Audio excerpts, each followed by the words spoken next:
Hi everyone, this is Saneth here again. I'm the Traveling Mom Boss. So you guys should know by now I love to travel on a budget. If you're new to my channel, thank you for watching. I do everything on a budget. I've been traveling with my kids for the last year and a half. We started in the United States and now we're here in Europe. Today's video is all about the difference with restaurants in Europe versus restaurants in America. So I've been traveling in America for the last year and a half, going from state to state with my kids. And I'm here in Europe. We've been traveling to a few different countries, and this is actually our third visit in Europe, traveling around to different countries. So I can say I have a little bit of knowledge about the differences between eating in America versus eating in Europe at restaurants. But before I get into that, guys, I just want to let you know that I have a free guide on how to travel budget friendly. Make sure you click the link in the description so you have access to that free guide. The first difference between a restaurant in America versus a restaurant in Europe is that when you go to that restaurant, you just go sit down. You don't have to wait to be seated. You don't have to ask to be seated. You can even go sit at a table that still has dishes on it, because once the waiter or even the manager of the restaurant sees you sitting, they will know that you're a new guest, and they will actually come clean the table. So you don't have to wait for it to be clean. You don't have to wait to find out which location in a restaurant you can sit in. You just walk in there and you sit in. The great thing is that they're always fully aware of who's coming in, so you just take a seat. I learned this the hard way because I was standing around waiting to be served, and I had people looking at me like I was crazy. They were wondering, like, I was thinking they were wondering, why is she there? Like, what's going on? Um, but I learned that by asking, of course, like, can I sit here? And the waitress was like, yeah. So I said, it clicked in my head like, oh, wait a minute, I think I could just go sit down.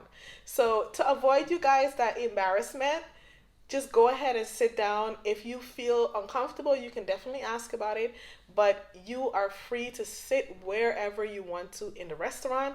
If there's an area that looks like no one is there, you can go ahead and find out first.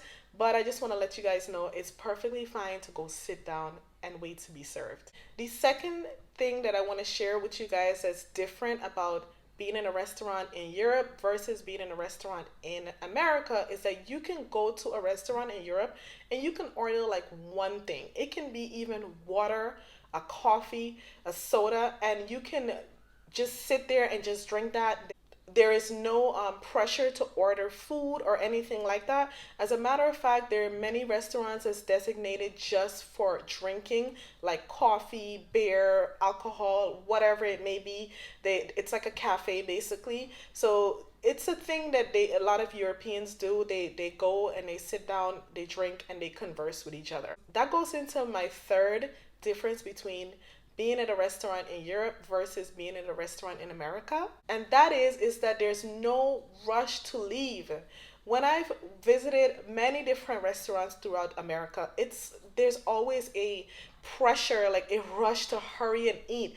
You can actually go to a restaurant that's filled, like let's say IHOP. You guys probably are familiar with IHOP. When you go to IHOP, it's always packed, especially on a weekend. So a manager or whoever is in the front can actually give you a time frame of when a table is going to be available, because they've calculated how long a family of three, a family of two, etc. is going to take to eat. So it's like they have a way of like feeding you and getting you out of there. But in Europe, it's not like that. You can sit there as long as you want to. As a matter of fact, you actually have to get the waitress or waiter's attention to let them know that you're finished and you need your bill and you're ready to go. So I really love that, because we need to like socialize and get to know each other more, and speak to your family and friends and see what's going on in their lives. So that's a great thing about being in restaurants in Europe. You can talk, you can relax, you can read a book, you can be on your computer, and there's no rush to pay and leave. The fourth difference with restaurants in Europe than restaurants in America is that for water you have to pay for it. I would say 95% of the restaurants in Europe, when you ask for water, you're paying for it. I'm not sure exactly what the reason is that you have to pay for water in Europe, but if you tell them you want water, you have to pay for it. In America, water is free. The only time that you have to pay for water is if you're getting water from a bottle.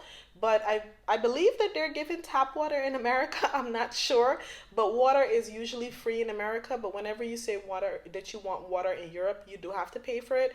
So make sure you keep that in mind. That if you're constantly ordering water, you're paying for water whenever you're going to a restaurant in Europe. So the fifth difference between restaurants in Europe versus restaurants in America is tip. In America, it is kind of required to tip between 15 to even 20, sometimes 30%. Many years ago, it was like 10% and it was not a requirement, but now it's like almost like required. I mean, I don't even want to say that word because people are probably going to say you don't have to, but it kind of looks bad when you don't. It's like there's a lot of pressure to tip between 10 to well 15 to even 30%, but in Europe you really don't have to tip at all, and if you do decide to give a tip, it's around 10% or even like one or between 1 to 3 euros. So there's no pressure to tip at all. You really don't have to tip. You can just walk away and no one is looking after you to see if you did tip. But in the United States, I notice a lot of times the people, the waitresses and the waiters, they're usually like monitoring you to see if you tip, and they even ask you to tip. But in Europe, you're under no pressure. You don't have to tip at all. So I actually like that because sometimes when you're traveling on a budget, you don't want to give $25 in tip, because your meal might have been like, let's say, $100 or whatever. Don't get me wrong. I do tip 20%. 20% is what I usually do in the United States, but it feels good to not have to pay that much because I'm traveling with my kids and my sister, and we've been traveling for a long time, so we're able to save money when we don't have to pay such a large tip. We do tip here, but it's just great to know that we don't have to tip as much as we were tipping in the United States. So you guys, thank you so much for watching. Please make sure you like, subscribe, and share. If there's anything else that you want to add to this video that I didn't mention, any difference that you've experienced with traveling and eating in the United States versus America, please make sure you put that in the comments and share with the people who's watching this and also myself. Thank you.